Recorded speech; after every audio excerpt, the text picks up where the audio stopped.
Huwag nating ubusin yung panahon natin sa mundo. Huwag nating ubusin yung sarili natin sa paggawa ng paggawa para lang sa mundong ito.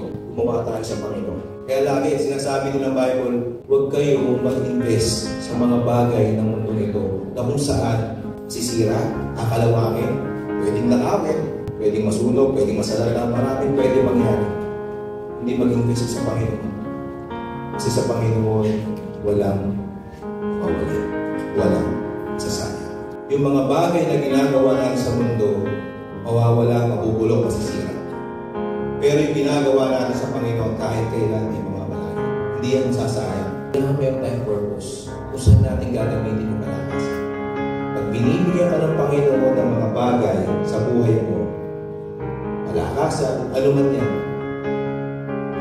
kailangan may purpose yan. At ang purpose niya, alam niyo po kung ano sabi niya, upang aking pangalan ang kanyang pangalan.